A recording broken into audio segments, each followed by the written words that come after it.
ನಮಸ್ಕಾರ, ಈ ದಿನಕ್ಕೆ ಸ್ವಾಗತ. ನಾನು ಮನೋಜ್. ನೀವು ತಮ್ನೇಲಲ್ಲಿ ನೋಡಿರ್ತೀರಾ, ಸುಳ್ಳು ಸುದ್ದಿ ಹಬ್ಬಿಸಿದ ಬಿಜೆಪಿಯ ಬಂಡವಾಳ ಈಗ ಬಯಲಿಗೆ ಅಂತ. ಇದನ್ನು ಯಾಕೆ ಹೇಳಬೇಕಾಯ್ತು ಅಂದರೆ, ಕೇಂದ್ರ ಚುನಾವಣಾ ಆಯೋಗ ದೇಶದಲ್ಲಿ SIR ಪ್ರಕ್ರಿಯೆಯನ್ನು ಆರಂಭಿಸಿದ ಮೇಲೆ ಲಕ್ಷಾಂತರ ಮತದಾರರನ್ನ ಹೊರಗಿಟ್ಟಿದ್ದರ ಜೊತೆಗೆ ಬದುಕಿರುವವರನ್ನೇ ಸಾವನ್ನಪ್ಪಿದ್ದಾರೆ ಅಂತ ತೋರಿಸಿತು. ವಲಸೆ ಹೋದವರನ್ನ ದೇಶದ ನಾಗರಿಕರೇ ಅಲ್ಲ ಅಂತ ಹೇಳ್ತು. ಹೀಗೆ ಚುನಾವಣಾ ಆಯೋಗ ಏನೇ ಹೇಳಿದ್ರು ಅದಕ್ಕೆ ಬೆಂಬಲ ಎಂಬಂತೆ ಬಿಜೆಪಿ ಪಕ್ಷದ ಮುಖಂಡರು ಮಾತನಾಡ್ತಾ ಇದ್ರು. ಚುನಾವಣಾ ಆಯೋಗ ಪ್ರತಿಕ್ರಿಯೆ ನೀಡೋದಕ್ಕಿಂತ ಬಿಜೆಪಿಯ ನಾಯಕರೇ SIR ಕುರಿತು ಪ್ರತಿಕ್ರಿಯಿಸಿದ್ದು ಹೆಚ್ಚು.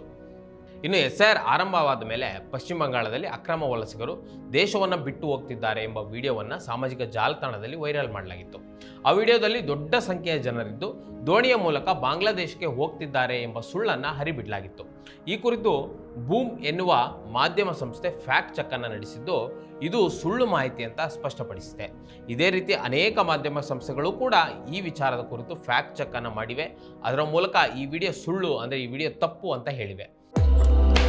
100% ಶುದ್ಧ ಶ್ರೀಗಂಧ ಎಣ್ಣೆಯಿಂದ ತಯಾರಾಗಿದೆ.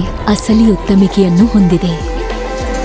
ಮೈಸೂರು ಸ್ಯಾಂಡಲ್ ಸೋಪ್, ನನ್ನ ರಾಯಲ್ ಬ್ಯೂಟಿ ರಿಚುವಲ್. ಚುನಾವಣಾ ಆಯೋಗ ಪಶ್ಚಿಮ ಬಂಗಾಳದ ಚುನಾವಣೆಯ ಹಿನ್ನೆಲೆಯಲ್ಲಿ 2025 ನವೆಂಬರ್ನಲ್ಲಿ ಮತದಾರರ ಪಟ್ಟಿಯ ತೀವ್ರ ಪರಿಷ್ಕರಣೆ ಅಂದರೆ SIR ಮಾಡುವ ಆದೇಶವನ್ನು ಹೊರಡಿಸುತ್ತದೆ. SIR ಆದೇಶ ಹೊರಬಿದ್ದ ಮೇಲೆ ಅನೇಕ ಅಕ್ರಮ ಬಾಂಗ್ಲಾದೇಶಿ ವಲಸಿಗರು ದೇಶ ಬಿಟ್ಟು ಓಡಿ ಹೋಗ್ತಿದ್ದಾರೆ ಅಂತ ಸೋಷಿಯಲ್ ಮೀಡಿಯಾದಲ್ಲಿ ಕಳೆದ ವರ್ಷ ಅಂದರೆ 2025 ನವೆಂಬರ್ನಲ್ಲಿಯೇ ವ್ಯಾಪಕವಾಗಿ ಹಬ್ಬಿಸಲಾಗಿತ್ತು. ತಕ್ಷಣವೇ ಎಚ್ಚೆತ್ತುಕೊಂಡ ಅನೇಕ ಮಾಧ್ಯಮ ಸಂಸ್ಥೆಗಳು, ಅದೇ ರೀತಿ ಈ ಬೂಮ್ ಎನ್ನುವ ಮಾಧ್ಯಮ ಸಂಸ್ಥೆ ಪರಿಶೀಲನೆಯನ್ನು ನಡೆಸಿ ಈ ವಿಡಿಯೋವು ಬಾಂಗ್ಲಾದೇಶದ ಮೊಂಗ್ಲಾ ಪ್ರದೇಶದ್ದಾಗಿದೆ ಅಂತ ತಿಳಿದು ಬಂದಿದೆ. ಬೂಮ್ ಮಾಧ್ಯಮದವರು ಬಾಂಗ್ಲಾದೇಶದ ಸ್ಥಳೀಯ ಪತ್ರಕರ್ತರೊಬ್ಬರಿಗೆ ಮಾತನಾಡಿದ್ದಾರೆ. ಅವರು ಪತ್ರಕರ್ತರೊಬ್ಬರ ಜೊತೆಗೆ ಮಾತನಾಡಿದ್ದು, ಅವರು ಈ ದೃಶ್ಯವು ಮೊಂಗ್ಲಾದಲ್ಲಿ ಪ್ರತಿದಿನ ಸಂಚರಿಸುವ ಕಾರ್ಮಿಕರದ್ದೇ ಹೊರತು ಬಾಂಗ್ಲಾದೇಶದ ಗಡಿಯನ್ನು ದಾಟುತ್ತಿರುವವರದಲ್ಲ ಅಂತ ಸ್ಪಷ್ಟಪಡಿಸಿದ್ದಾರೆ. ಚುನಾವಣಾ ಆಯೋಗವು SIR ಘೋಷಿಸಿದ ಮೇಲಂತೂ ಪಶ್ಚಿಮ ಬಂಗಾಳದ ಅನೇಕ ಜನರಲ್ಲಿ ತಮ್ಮ ಪೌರತ್ವದ ಸ್ಥಿತಿಯ ಬಗ್ಗೆ ಗೊಂದಲ ಮತ್ತು ಆತಂಕವನ್ನು ಸೃಷ್ಟಿ ಮಾಡಿತು. ಪಶ್ಚಿಮ ಬಂಗಾಳದಲ್ಲಿ ಈ ಹಿಂದೆ ಆಡಳಿತದಲ್ಲಿದ್ದ ಆಡಳಿತಾರೂಢ ತೃಣಮೂಲ ಕಾಂಗ್ರೆಸ್ ಅಂದರೆ TMC ಪಕ್ಷವು SIR ಪ್ರಕ್ರಿಯೆಯನ್ನು ಬಹಿರಂಗವಾಗಿ ವಿರೋಧ ಮಾಡಿತು. ಜೊತೆಗೆ ಈ SIR ಪ್ರಕ್ರಿಯೆ ಘೋಷಣೆಯಿಂದ ರಾಜ್ಯದಲ್ಲಿ ಆಗಬಹುದಾದ ಅಪಾಯವನ್ನು ಕೂಡ ಎಚ್ಚರಿಸಿತು. ಇನ್ನು ಸುಳ್ಳು ಸುದ್ದಿ ಹಬ್ಬಿಸಿದ ಫೋಟೋಗೆ ಸಂಬಂಧಪಟ್ಟಂತೆ ಖಾಸಗಿ ವ್ಯಕ್ತಿಯೊಬ್ಬರ ಟ್ವಿಟರ್ ಖಾತೆಯಲ್ಲಿ ನದಿ ದಾಟುತ್ತಿರುವ ವಿಡಿಯೋವನ್ನು ಹಂಚಿಕೊಂಡು ಪಶ್ಚಿಮ ಬಂಗಾಳದಲ್ಲಿ SIR ಘೋಷಣೆ ಆದ ಕೂಡಲೇ ಅಕ್ರಮ ವಲಸಿಗರು ಗರ್ ವಾಪಸಿ ಮಾಡುತ್ತಿದ್ದಾರೆ ಅಂತ ಬರೆದುಕೊಂಡಿದ್ರು. ಜೊತೆಗೆ ಬಲಪಂಥೀಯ ಸಿದ್ಧಾಂತವುಳ್ಳ X ಖಾತೆ ಆದಂಥ creately.in ಕೂಡ ಇದೇ ರೀತಿಯ ಟ್ವೀಟ್ ಅನ್ನು ಮಾಡಿತ್ತು. SIR ಆರಂಭವಾದ ಮೇಲೆ ಅಕ್ರಮ ಬಾಂಗ್ಲಾದೇಶಿಗಳು ದೇಶ ಬಿಟ್ಟು ಹೊರಗೆ ಹೋಗ್ತಿದ್ದಾರೆ ಅಂತ ಬಿಂಬಿಸಲು ಪ್ರಯತ್ನ ಪಡ್ತು. ಆದರೆ ಫ್ಯಾಕ್ಟ್ ಚೆಕ್ ಮಾಡಿದಾಗ ತಿಳಿದದ್ದು ಮಾತ್ರ ಈ ವಿಡಿಯೋ ಬಾಂಗ್ಲಾದೇಶದ್ದೇ ಅಂತ. ಅಂದರೆ ವಿಡಿಯೋವನ್ನು ವಿವಿಧ ಫ್ರೇಮ್ಗಳನ್ನು ಬಳಸಿ ಬೇರೆ ಬೇರೆ ರೀತಿ ಅಧ್ಯಯನ ಮಾಡಿದಾಗ ಬಾಂಗ್ಲಾದೇಶದ ಖಾಸಗಿ ಮಾಧ್ಯಮ ಸಂಸ್ಥೆಯೊಂದು ಪ್ರಕಟಿಸಿದ ಲೇಖನದಲ್ಲಿ ಈ ರೀತಿಯ ಚಿತ್ರ ಮತ್ತು ವಿಡಿಯೋ ಇರುವುದು ಕಂಡುಬಂದಿದೆ. ನದಿ ದಾಟ್ತಾ ಇರುವ ಈ ಚಿತ್ರವನ್ನು ವಿಡಿಯೋ ಥರ ಕೂಡ ಮಾಡಲಾಗಿತ್ತು. ಬಾಂಗ್ಲಾದೇಶದ ಖಾಸಗಿ ಮಾಧ್ಯಮದ ಪ್ರಕಾರ ಬಾಂಗ್ಲಾದೇಶದಲ್ಲಿನ ಮೊಂಗ್ಲಾ ಘಾಟ್ನಲ್ಲಿ ಪ್ರತಿದಿನ ಲಕ್ಷಾಂತರ ಪ್ರಯಾಣಿಕರು ಸಂಚಾರ ಮಾಡ್ತಾರೆ.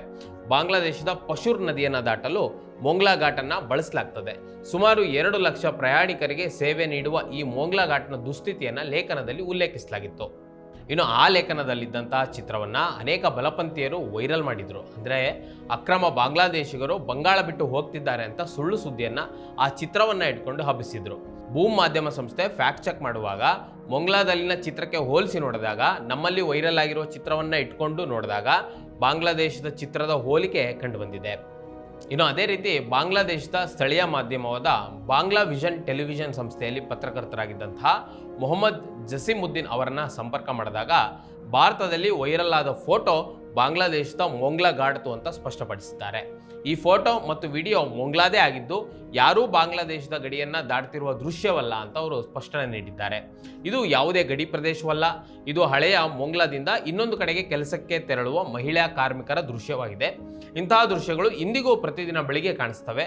ಅವರು ಬೆಳಿಗ್ಗೆ 7:30ಕ್ಕೆ ಕೆಲಸಕ್ಕೆ ಹೋಗ್ತಾರೆ ಈ ನದಿಯನ್ನು ದಾಟಿ, ಮತ್ತು 7:30ಕ್ಕೆ ಸಂಜೆ ಮನೆಗೆ ಮರಳ್ತಾರೆ. ಇವರನ್ನ ಅಕ್ರಮ ಬಾಂಗ್ಲಾದೇಶಿಗರು ಅಂತ ಭಾರತದಲ್ಲಿ ವೈರಲ್ ಮಾಡಿ ಹೇಳ್ತಾ ಇದ್ದಾರೆ. ಇದು ಸುಳ್ಳು ಅಂತ ಸ್ಪಷ್ಟಪಡಿಸಿದ್ರು. ಬಾಂಗ್ಲಾದೇಶದ ಮೊಂಗ್ಲಾ ಪ್ರದೇಶವನ್ನು ಮತ್ತಷ್ಟು ಪರಿಶೀಲಿಸಿ ನೋಡಿದಾಗ ಅದು ಬಾಂಗ್ಲಾದೇಶದ ನೈಋತ್ಯ ಪ್ರದೇಶದಲ್ಲಿದ್ದು ಬಗೇರತ್ ಜಿಲ್ಲೆಯ ಮೊಂಗ್ಲಾ ಉಪಜಿಲ್ಲಾ ಪುರಸಭೆ ಅಡಿಯಲ್ಲಿ ಬರ್ತದೆ.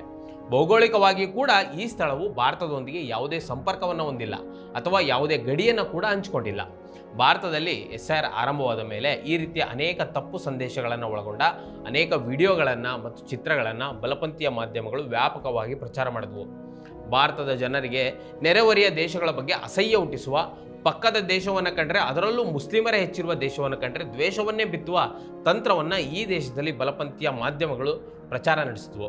ಇನ್ನು ಪಶ್ಚಿಮ ಬಂಗಾಳದಲ್ಲಿ ಬಿಜೆಪಿ ಅಧಿಕಾರಕ್ಕೆ ಬಂದ ಮೇಲಂತೂ ಈ ರೀತಿಯ ಸುಳ್ಳು ಸಂದೇಶಗಳನ್ನು ರವಾನಿಸುವ ಕೆಲಸಗಳು ಇಂದಿಗೂ ನಡೀತಾ ಇವೆ.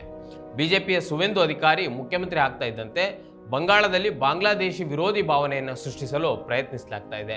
ಇದನ್ನೆಲ್ಲ ಸ್ವತಂತ್ರ ಮಾಧ್ಯಮಗಳು ಫ್ಯಾಕ್ಟ್ ಚೆಕ್ ಮಾಡುವ ಕಾಲವಿದು. ಸುಳ್ಳು ಸುದ್ದಿಗಳನ್ನು ಫ್ಯಾಕ್ಟ್ ಚೆಕ್ ಮಾಡುವ ಮೂಲಕ ಬಿಜೆಪಿಯ ದ್ವೇಷ ಸಿದ್ಧಾಂತವನ್ನು ಬಯಲಿಗಿಳಿಯುವ ಕಾಲವಿದು. ವೀಕ್ಷಕರೇ, ಈ ವಿಡಿಯೋದ ಕುರಿತು ನಿಮಗೆ ಏನಿಸ್ತು ಕಮೆಂಟ್ ಮಾಡಿ ತಿಳಿಸಿ, ಮತ್ತು ಇದೇ ರೀತಿ ಸಾಕಷ್ಟು ವಿಡಿಯೋಗಳಿಗೆ ನಮ್ಮ ಈದಿನ.com ಯೂಟ್ಯೂಬ್ ಚಾನಲನ್ನು ಸಬ್ಸ್ಕ್ರೈಬ್ ಮಾಡಿ ಮತ್ತು ನಮ್ಮನ್ನು ಬೆಂಬಲಿಸಿ. ನಮಸ್ಕಾರ.